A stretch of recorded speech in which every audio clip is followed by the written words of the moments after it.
Bonjour à vous et bienvenue pour ce tirage sentimental concernant le signe du lion.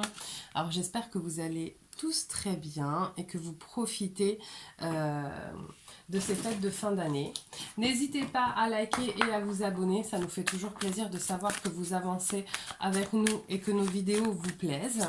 Et de la même manière, n'hésitez pas à laisser des commentaires, j'y réponds systématiquement et avec grand plaisir. Donc là, pour ce tirage sentimental, d'habitude je vais du 15 au 15. Là, j'ai attendu plutôt les énergies de la pleine lune. Donc ce tirage ira de la pleine lune qui a eu lieu hier, donc du 18 décembre, à la pleine lune du mois de janvier. D'accord? Donc, alors, c'est parti. Où en sont les lions sur la sphère sentimentale? Bon, ben les lions, je ne sais pas là ce qui s'est passé. Les cartes m'en diront plus ensuite, mais j'ai la culpabilité et j'ai le labyrinthe. En canalisation, ce que j'ai, parce que les cartes sont un support pour moi, en canalisation, ce que je ressens, c'est qu'apparemment, vous avez le sentiment d'avoir fait un mauvais choix pour vous, les lions. Vous avez, le sentiment, j'ai l'impression qu'il est possible que vous ayez eu un choix à faire entre deux, voire même plusieurs personnes. J'ai le sentiment que vous avez eu un choix à faire et vous vous êtes positionné parce qu'il y avait besoin de se positionner, mais du coup vous avez profondément l'impression d'avoir fait le mauvais choix et que le poids de ce choix que vous avez fait est insupportable. Et insupportable. Voilà. Et insupportable. Alors, qu'est-ce qui a fait que vous en êtes arrivé là? J'ai la maison et la femme. Il est possible, là, pour certains béliers, que, comme je vous le disais tout à l'heure, vous ayez eu un choix à faire entre plusieurs personnes et que l'une d'entre elles était potentiellement votre conjoint avec qui vous êtes certainement peut-être déjà installé avec des enfants, etc. Et que vous ayez fait un choix de raison et pas un choix du cœur. Du coup, forcément, non, j'ai trop de cartes. Du coup, forcément, vous le vivez mal.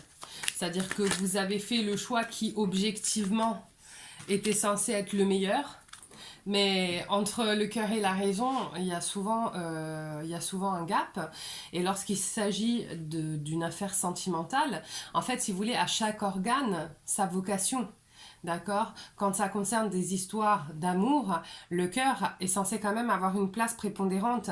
Si vous faites un choix sur la sphère sentimentale avec votre tête, déjà, ne serait-ce du fait d'agir comme ça, vous êtes déstabilisé en termes d'énergie. Alors, quels sont les éléments bloquants? Donc, j'ai la santé, donc l'arbre avec les chakras et le serpent. Là, ce que ça me dit, c'est que cette situation a été extrêmement, extrêmement douloureuse pour vous. D'accord? C'est ce que je vous disais il y a quelques minutes. Ça vous met en désharmonie. Ça vous met en désharmonie. Pourquoi? Ce que je vous expliquais, c'est que vous faites un choix en étant guidé par votre mental et pas par votre cœur. Donc, qu'est-ce que ça donne comme message à votre corps, pardon? Le message, c'est qu'en gros, vous ne vous écoutez pas. Vous ne vous écoutez pas parce que lui, votre cœur, il a les réponses les plus pertinentes et les plus sincères pour votre vie sentimentale et vous l'écoutez pas. Donc forcément, vous vous sentez mal. Attention quand même, dans ce genre de situation, une maladie, c'est quoi? C'est le mal à l'âme qui dit, mal à dit, c'est le mal qui dit à travers le corps. Donc si vous vivez des situations de grande désharmonie dans votre vie sentimentale, ce qui au début est juste un mal-être sentimental et psychologique, peut vite se traduire par des choses plus négatives à travers le corps. Donc faites attention quand même à retrouver une harmonie à l'intérieur de vous. D'accord? Donc, qu'est-ce qui va vous aider à avancer? Donc, j'ai le miroir magnétique et j'ai l'enfant. Très honnêtement, je pense, après on y croit, on n'y croit pas, que vous êtes soit dans une relation de flamme jumelle, soit dans une relation d'âme. En tout cas, ça ne m'étonnerait pas. Finalement, ce qui vous aide à avancer, c'est ce lien que vous avez à votre autre, même s'il n'est plus là. C'est quelque part de savoir que vous avez vécu ça, que ça existe et que l'autre existe. Et en fait, cette simple pensée est presque pour vous comme un souffle dans quelque chose où vous étouffez, où vous n'arrivez plus à respirer. D'accord ?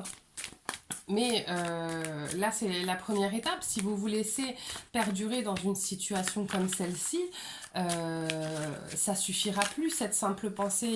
Il y a un moment donné où ça va devenir insupportable. J'imagine, enfin, j'ai le ressenti aussi, tu vois. Enfin, vous voyez, je suis désolée, moi je suis à fond entre mes ressentis, la canalisation et tout, je le vis avec vous. Donc, ouais, non, j'ai trop de cartes. Enfin là, ce que vous vous obligez à vivre, c'est affreux, quoi. C'est affreux, vous devez vous sentir quand même extrêmement mal. J'aimerais pas être à votre place.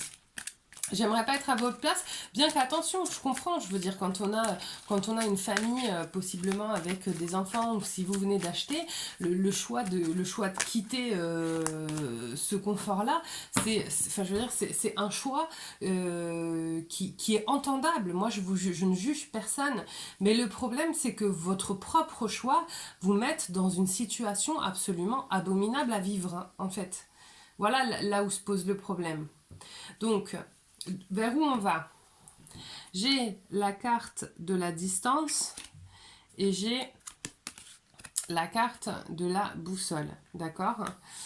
Donc là, effectivement, si vous avez mis un terme à une relation pour une autre, forcément, il y a une distance. Ouais, non, j'ai trop de cartes. Il y a une distance qui a été prise avec cette personne-là, et pourtant, tout vous ramène, voilà ce que ça me dit en canalisation, tout vous ramène à cette personne-là. C'est-à-dire que dès que vous faites un pas, que ce soit à l'intérieur de votre maison ou à l'extérieur de votre maison, absolument tout vous fait penser à cette personne. Absolument tout. Et donc, malgré la distance, tout ce que vous êtes, parce que vous avez déjà rencontré cette personne, tout ce que vous êtes vous mène à elle. Alors, carte conseil. La guérison. Moi, l'ange de la guérison, je suis à tes côtés en ce moment. Sans ma présence et mon amour inconditionnel pour toi. Je t'ai aimé depuis ta première heure, je t'aime pour l'éternité. Vous êtes accompagné, d'accord.